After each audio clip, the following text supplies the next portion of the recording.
You render a clip in Sora, wait several minutes, and the motion looks wrong, so you switch to Kling and get 4K back in under 2.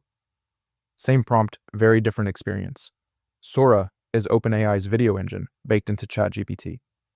Kling 3.0 is a standalone 4K tool with its own API. One of these is a product, the other is a feature, and I want to find out which is which. Test 1, output quality. A blurry, low-res clip with janky motion is just unusable. You can't ship that to a client without embarrassment. I expected both tools to be pretty close given all the hype, so watch what the resolution specs and community motion reports actually say. I looked at the vendor specs and community consensus side by side, and here's what we got. Kling 3.0 officially supports 4K, that's a published spec. Sora's max resolution isn't documented anywhere I could find. On motion, community reports split.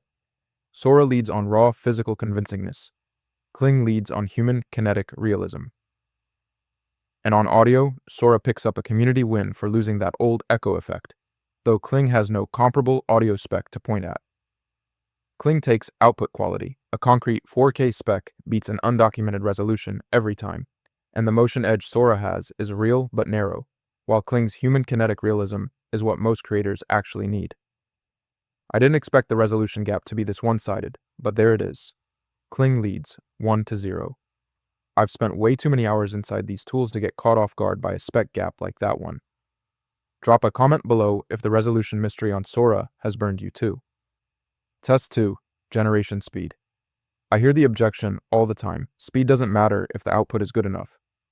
But when you're iterating on a prompt 10 or 20 times to nail a shot, waiting several minutes per clip adds up fast, and that wait time is real money if you're billing by the hour.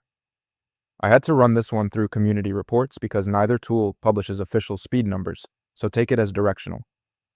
What the community consistently says is that Kling 3.0 delivers 4K clips in under 2 minutes. Sora's speed is vague at best, community reports say several minutes per clip, and OpenAI hasn't put a documented number out there. Kling wins speed, sub 2-minute 4K against a vague several minutes, isn't a close call, even if both data points come from community reports rather than official docs. One of the biggest problems I run into when using AI agents is turning their output into YouTube content I can actually use to market my product. That's why this video is sponsored by Subscriber, a tool that helps business owners connect their AI agents to YouTube and market their products without spending 10 hours every week creating content. You can connect Claude or ChatGPT directly to Subscriber. It then analyzes your business, website, and YouTube channel to help you create SEO-optimized video ideas, scripts, thumbnails, and even complete videos that actually match your brand. What I like most is that every week, Subscriber gives me a list of high-potential video ideas I can immediately execute, and it can even help edit videos for me, with or without my face, including videos like the one you're watching right now. It's easy to get started, and you can try Subscriber for free using the link in the description below. Now back to the video.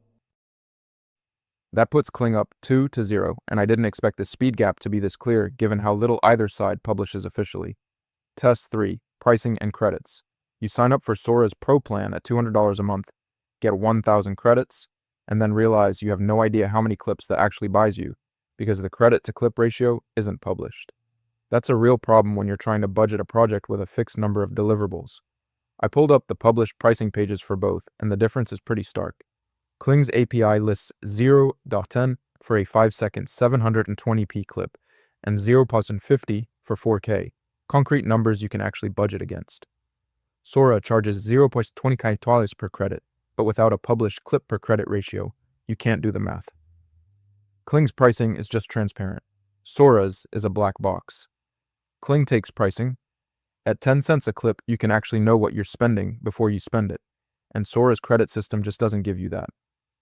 That's 3-0 for Kling, and the pricing transparency gap is wider than I expected going in. So Kling is ahead on every test so far, but we've still got style control and platform availability to go, and those two dimensions are where a lot of creators actually live, day to day. Style control in particular could change how you think about the character consistency problem, which is the thing that drives most people crazy about AI video right now. Test 4, style control and consistency. I hear this one constantly from creators. You generate 5 clips of the same character and get 5 different faces. Your whole project falls apart because the audience can't follow who's who, and you end up spending more time fixing inconsistencies than actually making content. That's the number one pain point in AI video right now. I went through the feature sets for both tools and the community reports on consistency. Kling 3.0 has a reference image tool that directly locks in a character's look across shots, plus a motion brush for granular control over what moves and how. Sora has style presets and a storyboard tool, which is really a sequencing feature, not a consistency fix, and community reports back that up with mixed results on character stability. Kling wins style control. The reference image tool is a direct answer to the consistency problem. Sora's storyboard doesn't actually solve it, and I didn't expect the feature gap to be this targeted.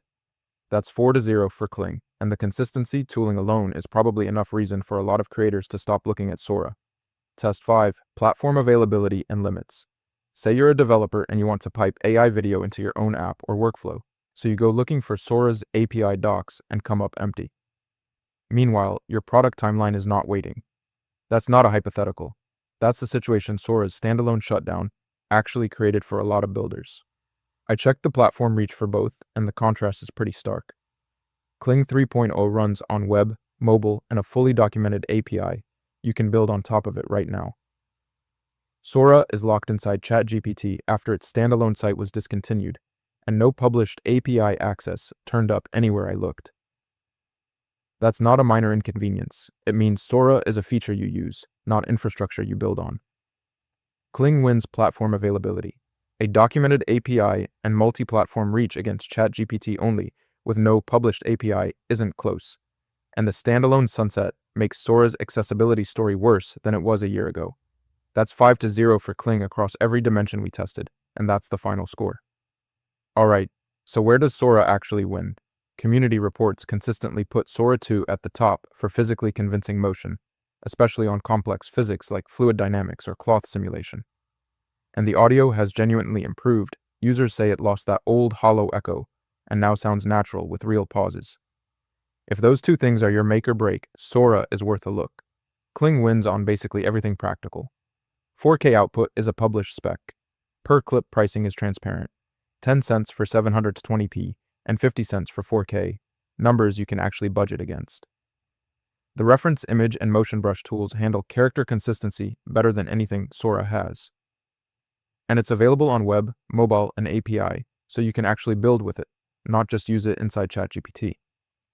If raw physical motion and improved audio are your absolute priority, Sora is worth testing. But if you need 4K, transparent pricing, character consistency tools, and API access, Kling 3.0 is the pick. Same prompt, very different experience, and Kling is the one that actually works like a product. One thing that doesn't show up in the docs anywhere, Sora's standalone app was sunset without a migration path, so any workflow or integration you built around it just stopped working. Kling's API versioning means Kling 3.0 is the current active model. There's a documented upgrade path. That kind of continuity risk doesn't show up in a feature comparison, but it absolutely should. Now that you know where Kling sits against Sora, the next question is how it holds up against its closest direct competitor. I ran the same kind of breakdown in Luma versus Kling, which is better. And the results there are genuinely more interesting than you'd expect, so that one is worth watching next.